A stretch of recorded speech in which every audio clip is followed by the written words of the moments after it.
Hello friends, good morning. मैं आज आपको प्रोस्टेट के प्रिवेंशन के लिए कुछ योगासनास बताऊंगा, करके दिखाऊंगा और आपको उसको रिपीटेडली करना होगा। आपको मालूम है आजकल प्रोस्टेट की बीमारी जो है बहुत बुरी तरह से फैल रही है। पहले बुज़ुर्गों में ये बहुत शिकायतें होती थी, लेकिन आजकल जो है वो इवन 30, 35, 40 साल के नौजवानों में, यंग लोगों में जो है ये बहुत शिकायतें आ रही हैं कि उनका प्रोस्टेट जो है वो बढ़ गया है। अब प्रोस्टेट के बारे में मैं आपको ज़्यादा नहीं बताऊंगा, लेकिन आसन बताऊंगा जिससे आप प्रिवेंट या उसको प्रोग्रेशन को रोक सकते हैं। प्रोस्टेट कोई बीमारी नहीं है, ये एक बेसिकली एक एज रिलेटेड प्रॉब्लम है और हमारे जो लाइफस्टाइल है उसकी वजह से भी इस तरह की बहुत सी दिक्कतें आती हैं। इसलिए इसके प्रोग्रेशन को रोकना जो है बहुत ज़रूरी है, नहीं तो इसके बढ़ने से जो है आगे चल कर के जो है आपको बहुत दिक्कतें आ सकती हैं और कई बार तो ये कैंसरस भी हो जाता है और उसके बाद इसके कोई इलाज नहीं है। फिर आपको ऑपरेशन भी करें, ऑपरेशन करने के बाद भी ये पूरी तरह से ठीक नहीं होती है। इसलिए आप पहले से ही अपने प्रोस्टेट का देखभाल करें और उसको प्रोग्रेशन से रोकें ताकि वो बढ़े ना। इसलिए मैं आपको कुछ योग आसन बताऊंगा जिससे करने से आपको जो है काफ़ी लाभ मिलेगा, काफ़ी बेनिफिट होंगे आपको। और ये आसन करने से आपके लगभग 1.5 या 2 महीने के बाद जो है आपको इसके बेनिफिट्स मिलने शुरू हो जाएंगे। और अगर आप इसको रेगुलरली करते हैं उसके बाद भी तो इसका प्रोग्रेशन बिल्कुल रुक जाएगा, बल्कि इससे जो है आपको बहुत ज़्यादा इम्प्रूवमेंट भी ये महसूस होगा और आप अपने लाइफ को जो है बहुत आराम से जी सकते हैं। प्रोस्टेट जो है हमारे मेल्स में जो है ये बहुत ही एम्बैरेसिंग होती है, ख़ास करके जिनका जो है प्रोस्टेट काफ़ी बड़ा हुआ होता है तो उन्हें बहुत दिक्कत होती है, ख़ास करके यंग लोगों में जिनमें ये प्रॉब्लम है। तो उन्हें जो है यंग एज में ही डायपर वगैरह पहनना पड़ सकता है और आगे चलकर इन्हें बहुत दिक्कतें होती हैं। इसलिए चलिए मैं आपको कुछ आसन बताता हूँ, अगर उसको रेगुलरली करेंगे तो आपको प्रोस्टेट में बहुत लाभ मिल सकता है और मिलेगा भी। लेकिन करना होगा रेगुलरली, क्योंकि जो आसन हम आपको बताएंगे तो होगा, क्योंकि करना तो आपको है, वो दूसरा आकर के आपको नहीं करेगा। इसके लिए आपको थोड़ी बहुत मेहनत तो करनी पड़ेगी। आप इसको रेगुलरली करें और फिर आप उसका लाभ उठा सकते हैं। तो आइए हम इसका लाभ लेने की कोशिश करते हैं। सबसे पहले जो है आप अपने पैरों को जो है फुट प्लेट्स को इस तरह से मिलाइए और फुट प्लेट्स को मिलाने के बाद जो कोशिश करिए कि आपकी जो नीज़ जो है वो नीचे ज़मीन पे लगे। अगर आपका नहीं लगता है तो कोई बात नहीं, आप जो है हील्स को, फुट प्लेट को मिलाते हुए हील्स को जो है आप अपने पेल्विक रीजन में ले जाइए। आपकी जो सिवनी है, ये एरिया जो है पेल्विक एरिया, इसमें टच करने की कोशिश करेंगे, ऐसे बिल्कुल एकदम टक करें इसको यूँ करके, और फिर कोशिश करें कि आपकी नीज़ जो है वो नीचे लगे इस तरह से ज़मीन में। और लगभग 1 मिनट जो आप इसी तरह से बैठे रहें। बिल्कुल कोशिश करें कि आपका बिल्कुल पेल्विक रीजन में आपके हिल्स जो है लगे हों, बिल्कुल ऐसे फ्लैट रहिए और आप अपने कमर को यूँ सीधी करें।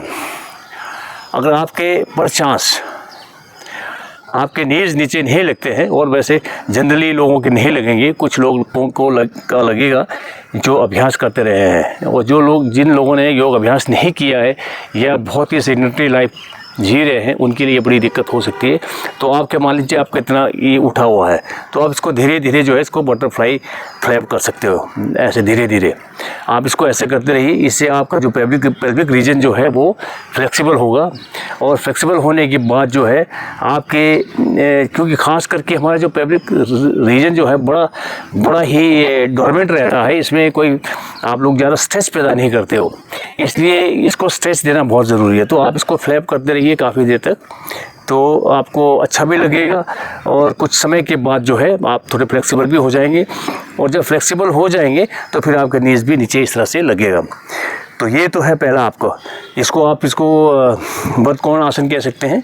ये एक्चुअली बदकोण आसन है। ये काफ़ी देखने को बड़ा सिंपल लगता है लेकिन है काफ़ी मुश्किल।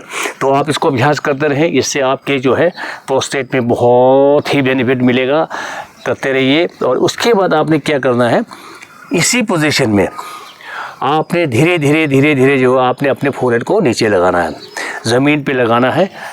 और आप धीरे धीरे नीचे झुकते जाइए, यूँ करके इस तरह से आप नीचे जाइए, झुकते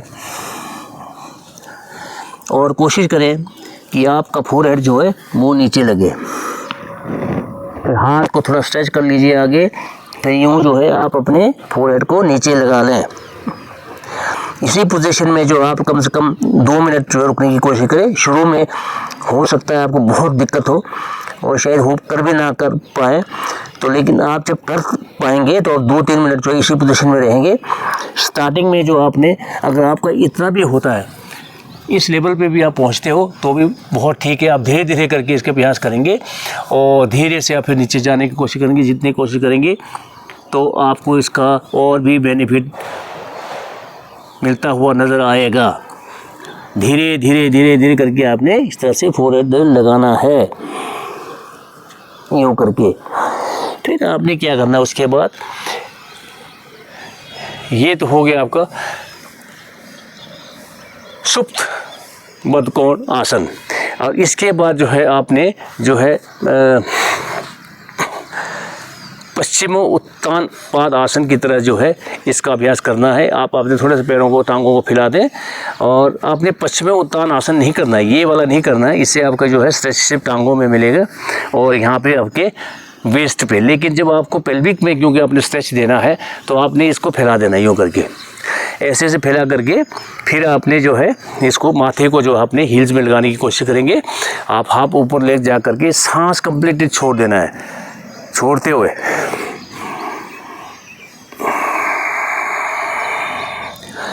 ऐसे करके आप आगे जाइए और कोशिश करें कि आप अपने हील्स में माथा लगाएंगे इस तरह से। और लगभग 1.5-2 मिनट वो आप इस तरह से बैठे रहे तो आपके पेल्विक में बहुत ज़्यादा स्ट्रेच मिलेगा और इससे आपके प्रोस्टेट ग्लैंड्स जो है वो बहुत स्ट्रेंथन हो जाएंगे और इससे आपको बेनिफिट मिलना शुरू हो जाएगा। और इस तरह से आप धीरे और भी आगे ले जाएं इसको, और भी कोशिश करें। आप यहाँ पर जो फोरहेड नीचे लगाने की कोशिश करेंगे, आप जो है ज़मीन पे फोरहेड लगाने की कोशिश करेंगे। धीरे सांस छोड़ते हुए आप जाइए, आगे जाइए और नीचे फोरहेड लगाएं ऐसे। और इसी तरह इसमें भी आप जो है जितनी देर तक आप रह सकते हैं कोशिश करें, क्योंकि यहाँ आपको बहुत ज़्यादा स्ट्रेच मिलेगा। तो इससे जो है आपके प्रोस्टेट ग्लैंड को स्ट्रेंथ मिलेगी और उससे जो है आपका प्रोस्टेट में बहुत लाभ मिलेगा। अगला जो आपको मैं जो आसन बता रहा हूँ वो ये है, आप पवन आसन पे आइए, लोटस पोज में आप आ जाइए। अब लोटस पोज में जब आप आ जाते हैं तो आपकी दोनों टांगें जो है स्ट्रेच हो जाती हैं। टांगें स्ट्रेच होने से आपका जो है ये थाइज में और लेग में स्ट्रेच मिलना शुरू होता है। और इसके बाद आपने योग मुद्रा आसन करेंगे हम लोग। फिर आपने इसी पोजीशन में जो है आपके एक तो पैनक्रियाज बहुत एक्टिव होंगे, डायबिटीज़ के लिए भी ये बहुत अच्छा है और प्रोस्टेट के लिए तो खैर है ही है। तो आपने क्या करना है, आपने अपने दोनों हाथों को पीछे ले जाइए, कमर पे यूँ पकड़ के रखिए, इसको इंटरलॉक करेंगे। फिर आप आगे जो है सांस छोड़ते हुए आगे जाएंगे धीरे से।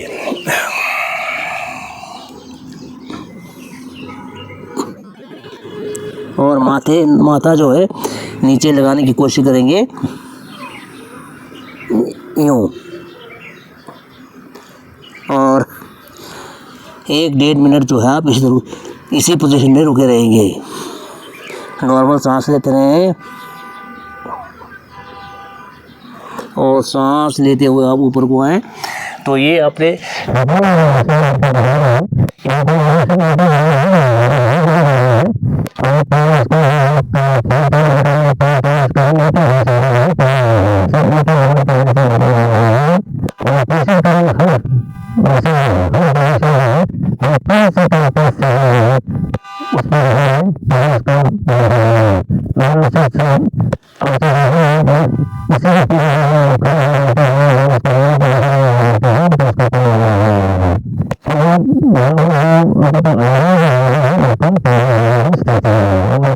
आपके प्रोस्टेट ग्लैंड को तो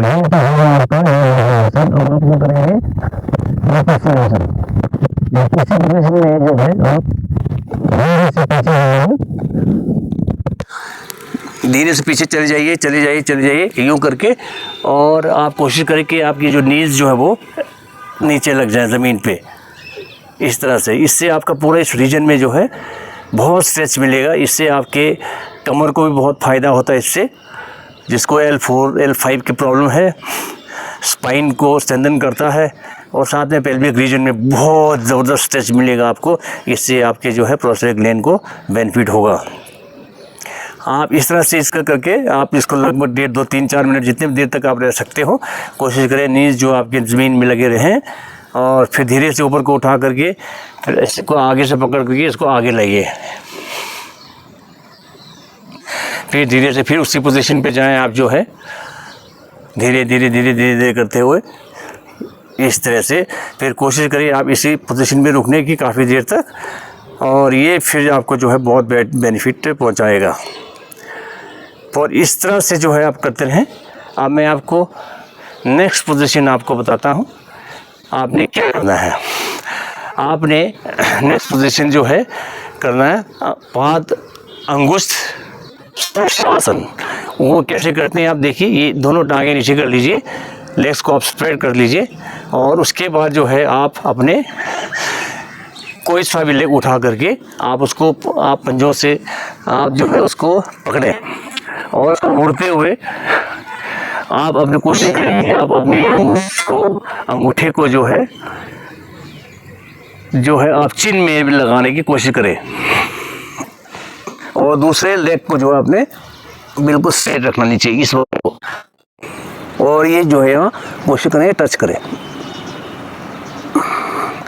और जितनी देर रख सकते हो उसको रखें। और इसी तरह से जो है दूसरे लेग को भी आप कर सकते हो, करना है। तो इसी तरह से जो आप इसको भी आप अपने अंगूठे को जो है चेन से मिलाएं, यूँ करते हुए, तो फिर आपको इससे बहुत स्ट्रेच मिलेगा यहाँ पर आपके पेल्विक रीजन में। और इसी तरह से आप दोनों आप टांगों को जो है आप फुट प्लेट्स को मिला करके ऊपर को खींचिए, और कोशिश करिए दोनों अंगूठे जो आपके चिन में टच हों। सांस को छोड़ते हुए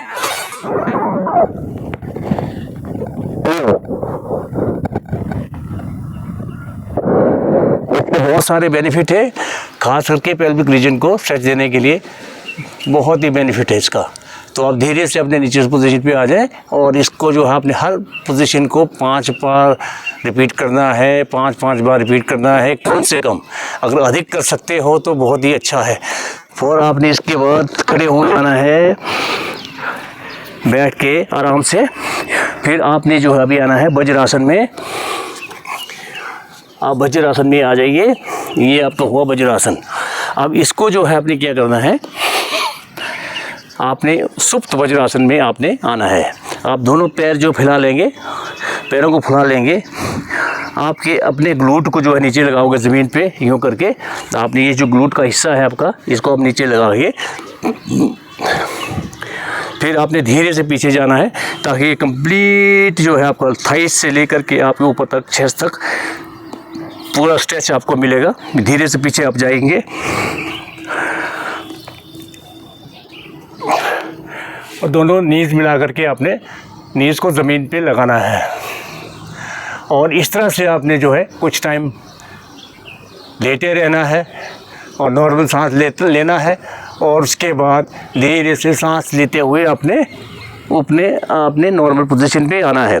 तो ये हुआ आपका सुप्त वज्रासन। ये भी बहुत ज़बरदस्त आसन है प्रोस्टेट के लिए और थाइस के लिए, आपके चेस्ट के लिए बहुत ही खूबसूरत आसन है। इसको अभ्यास करें, आपका ज़रूर फ़ायदा होगा। इसके बाद मैं अंत में आपको ये कहूँगा, शीर्ष आसन या सर्वांग आसन, ये भी बहुत ही प्रोस्टेट के लिए बहुत अच्छा है। अगर आप शीर्ष आसन कर सकते हो तो आप उसको ज़रूर करें। अगर शीर्ष आसन नहीं कर सकते हो तो आप सर्वांग आसन भी कर सकते हो। उससे आपका ब्लड सर्कुलेशन जो आपका बढ़ेगा, उसमें आप उसको जो आपका ब्रेन एक्टिव रहेगा और ब्लड सर्कुलेशन आपके पूरे शरीर में जो है बहुत ही उसका अच्छा संचालन होगा। उससे बहुत फ़ायदा मिलेगा, आपके शरीर के हर अंग को उसका जो है बहुत बहुत लाभ मिलेगा। तो आज के लिए सिर्फ इतना ही। आप कोशिश करें जितने भी आसन मैंने बताए हैं आप उसको रिपीटेडली जो है करते रहे, हर रेगुलरली करें। हर आसन को कम से कम 5 बार, अगर ज़्यादा कर सकते हो तो ज़्यादा करें। आप देखेंगे 1.5-2 महीने के बाद जो आपके प्रोस्टेट में बहुत इम्प्रूवमेंट हुआ है। अगर इम्प्रूवमेंट नहीं हुआ तो उसका प्रोग्रेशन बिल्कुल रुक जाएगा, और बेनिफिट आपको नज़र आने शुरू हो जाएंगे। अगर आप रेगुलरली करेंगे, मैं बिल्कुल श्योर हूँ कि आफ्टर 3 मंथ्स आपको इसके बेनिफिट्स नज़र आने शुरू हो जाएंगे। और रेगुलरली करेंगे तो आपका प्रोग्रेशन कम्प्लीटली रुक जाएगा। और ये बहुत ही ज़रूरी है, जितने भी हमारे ख़ास करके बुज़ुर्ग जो मेल्स हैं और यंग जनरेशन जो है जिनको प्रोस्टेट होने की शिकायत है, वो इन अभ्यासों को ज़रूर करें। और आप कोशिश करें कि किसी तरह से जो आपको दिक्कत ना हो, और आप चलते फिरते रहें, अपने लाइफ को एक्टिव रखें, और थोड़ा सा लाइफस्टाइल में, खान पान में थोड़ा ज़रूर चेंज करें। उसके बारे में मैं आपको बाद में बताऊंगा, क्योंकि ये जो भी मैं एक्सपेरिमेंट मैं आपको बता रहा हूँ, ये सारे एक्सपेरिमेंट्स जो है मैंने अपने ऊपर किए हैं और इनके बेनिफिट्स मुझे हुए हैं, इसलिए मैं आपको बता रहा हूँ। मैं कोई सिर्फ सुने बता पर या यूट्यूब को देख करके या किसी की एडवाइस के ऊपर ये सब बातें नहीं कह रहा हूँ। ये जितने भी एक्सपेरिमेंट्स हैं, जितने भी आसन हैं, इससे मुझे बहुत बेनिफिट हुआ है और मैं आपको ये बता रहा हूँ। मैं कोशिश करूँगा कि आपको और भी दूसरी चीज़ें जो है आपको बताता रहूँ from time to time. And और आपको जो है all the very best, good luck, thank you so much.